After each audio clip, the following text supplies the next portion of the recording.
Hey guys, are you all tuning in for our penguin extravaganza? Let me see a couple of hearts flowing there. So, very excited to be here today from the New England Aquarium. Again, very excited to be here today at the New England Aquarium. This is a great aquarium. It's actually one of the first modern aquariums. It's my local aquarium. I've been coming to this aquarium for, oh my goodness, for 40 something years. I don't want to give you the whole amount because it'll let you know that I'm over 40. But so excited to be here. In fact, I came to this aquarium once when I was about 9 or 10 years old. My dad was a Boston police officer, and they actually let me, because they knew I liked animals way back then, they let me work with their big sea turtle, who's still alive today, swimming around in this very aquarium. So today it's all about penguins. We're in this amazing exhibit right here, and it's filled with penguins. We have two species. We have one species here, and then there's another species over there. And it's all about education and conservation, which is the mission for the New England Aquarium when it comes to our planet's oceans and wildlife. So I'm with Eric. Say hi, Eric. Hi. And here's some of the other folks who we'll be working with. So I'm going to pass this to Suzanne, and I'm going to do the flip. And if you guys have a question, ask a question. I want really good questions on science and animals. Hi in Sao Paulo, Brazil. Look at you all tuning in from everywhere around the world. Love to see that, including exotic Hershey, Pennsylvania. All right, it's flipped, and there we go. So, Eric, explain to us about these penguins right here. Absolutely. So we're actually standing amongst the African penguins. We're home to 58 African penguins here at New England Aquarium. So we're currently standing in a 150,000 gallon exhibit where our penguins will spend their days swimming around in their very large swimming area. We actually just ended our morning feeding session, and so what we have our penguins doing currently is just getting some rest up on the islands.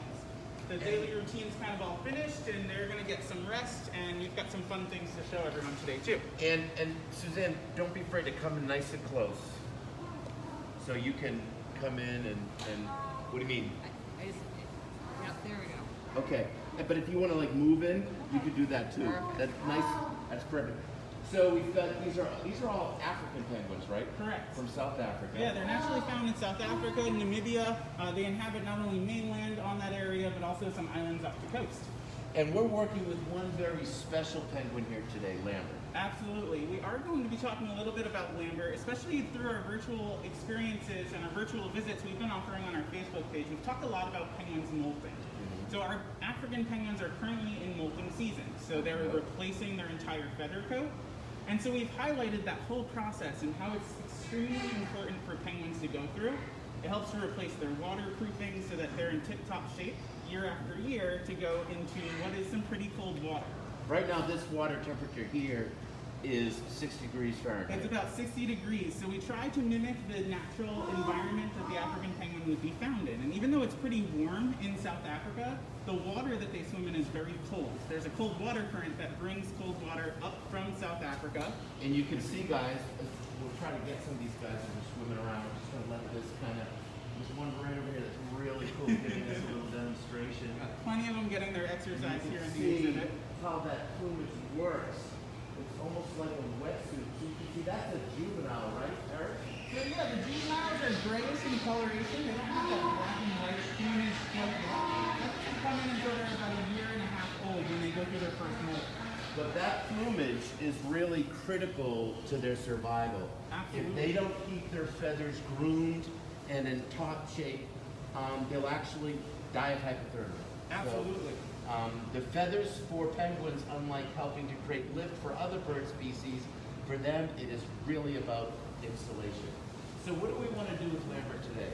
So Lambert is one of our special penguins at the aquarium in that he has not shown the same pattern of molting that other penguins normally show.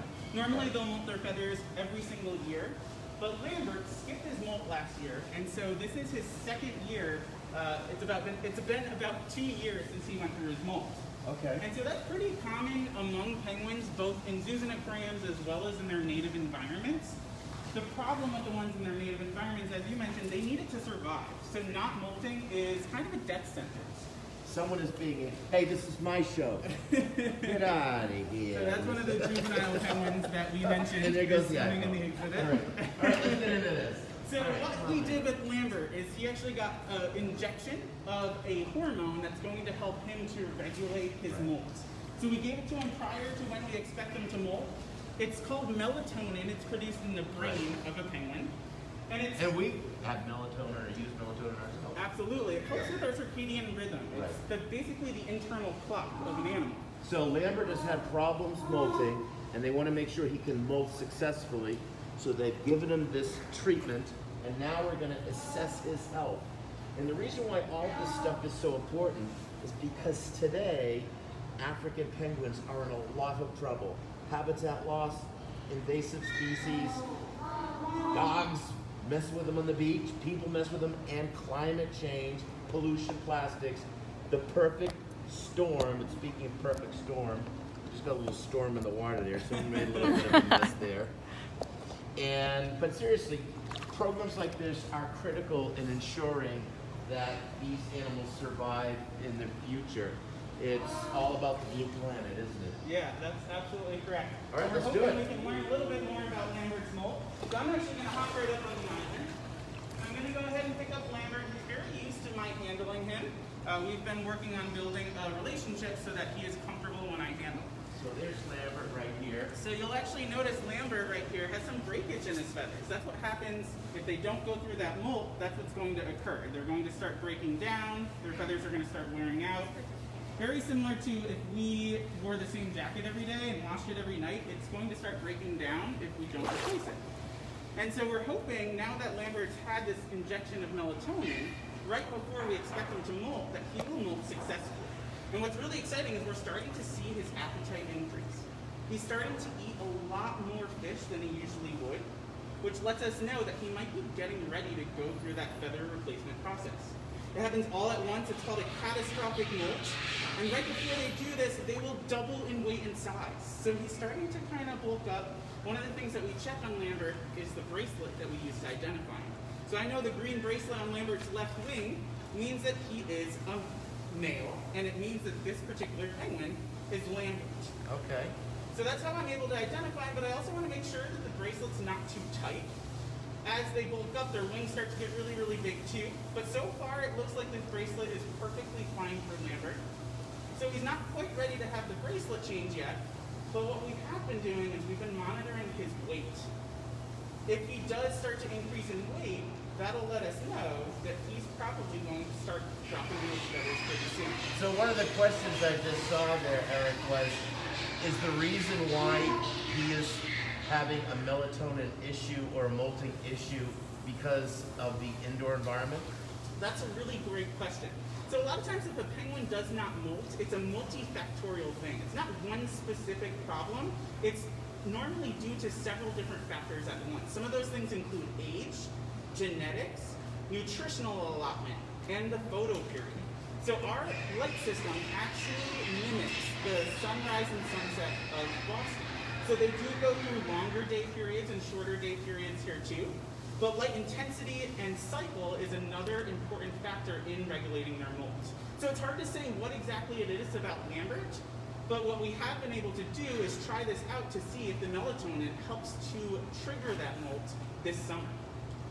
But clearly it's probably not an environmental condition, because if it was, it wouldn't be just Lambert, it would be all the other penguins having a molting issue. It's a specific thing going on with the biological nuance of this individual penguin.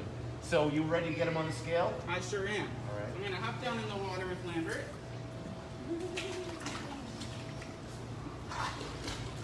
So, of course, one of the cool things, guys, you can see about penguins is that they are not flighted birds. What happened? Oh. There you go. So one of the cool things about penguins is, you know, while other birds use their wings for flight, penguins aren't capable of flight but what they do is they use their wings to glide or fly underwater. You can see that that feather has been modified. And you said the thing here, so you can see how that feather, and that's, listen to that, let me show you. That's the courtship call. Isn't that awesome? That is the courtship call of two penguins coming together, because these penguins, they connect together, they're monogamous, they bond for life. They do, yeah. They do pick one penguin and they spend a majority of their lives with them. They develop very strong relationships. So Lambert's mate is actually located right here too. This is Dyer. Dyer is the penguin that Lambert chooses to share his territory with. So we weighed the penguin, and what did we discover from that? So it actually turns out that Lambert weighs 3.6 kilograms. The last time that we weighed him, he was just about 3 kilograms. So he's gone through a pretty significant weight increase in just the past week and a half. It's been about 10 days since his last weight. So that lets us know that that drastic weight increase is probably a really good sign, which means the treatment is probably successful in handling Lambert's individual condition. Now, what important role does the aquarium here and its colony play with the overall global mission to save these animals? That's a really important question. You know, our goal is to take what we're able to learn about our animals and apply that to wild populations. The populations in South Africa are not doing well. And one of the things that we're finding is their whole life cycle is thrown off. They're not necessarily nesting when they should be. Their molting is thrown off due to not being able to allow enough fish to survive. So if we can learn more about how to help Lambert regulate in his molting season, we can also help to make sure we apply that to the wild populations in the hopes that we can help this species to survive. African penguins lost 70% of their population in the past 10 years alone. So they do predict they could go extinct very soon if nothing is done to help them out. And so 70% of the population is down in a decade. In a decade alone. So I have filmed these animals in the wild on numerous occasions, and I can tell you there's nothing more exciting than to spend time with these remarkable, remarkable birds. They're gregarious.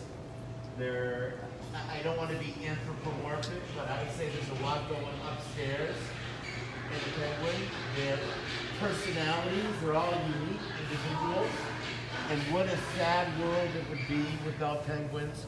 But it makes me feel great to know that my local aquarium is on the front lines of penguin conservation. So I hope you enjoyed our visit today at the New England Aquarium. Thanks, Eric. I hope you guys. Thank you. I hope you guys are all surviving this weird COVID stuff. And hopefully next week we'll have another fun moment with some wild creature someplace in Massachusetts. So guys, thank you all for tuning in. Keep sending your questions. And I'll see you next time. Take care. Absolutely. Thank you, Jeff. And thanks, Penguin. See you later. So it sounds like there might be a few questions on our New England Aquarium webpage. If we could stick around just for a minute or two to answer some of the great questions our guests would have. How fast do they swim? So we have a question about how fast they swim. So penguins do swim very, very quickly. Sometimes they can reach speeds of 10 to 15 miles per hour when swimming. Some species of penguins have even been known to swim to 20 miles per hour in very short bursts. Great question. Do you have the questions?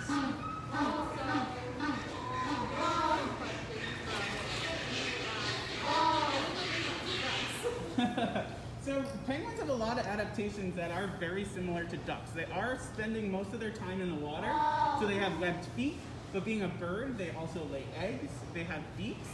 So they're not quite right next to them in evolution, but they are very, very similar because they're adapted to spend their time in the cold water. Great questions. We've got another one from Warren who asks, why do penguins molt? So why do penguins molt? If you think about having the same feathers every single day, eventually they're going to wear out, and they're not going to do their number one job, which is to help keep penguins warm and waterproof in the water. And so it's very important that they drop all their feathers and replace them through what's called a catastrophic molt, so that they are in tip-top shape to survive in environments that can be pretty cold when they're swimming. Another question from Colleen asks, why do you no longer keep little blue penguins? That's a great question. So we're constantly working with other organizations to make sure that all of our animals have the topmost welfare when it comes to our collection here at New England Aquarium. And so we have gone through a lot of different changes in our colony because we work with what's called the species survival plan. We're working with other organizations to make sure that these animals can find really good genetic matches to help the populations to survive. And what we found with our little blue penguins is that they were much better fitted to live in environments that were different than our exhibit. We found that there were places like the Bronx Zoo, as well as the Louisville Zoo, that could take our penguins and help to provide matches for them to help the species survival plan succeed for many generations to come. It's not uncommon for us to make decisions around our animal collection.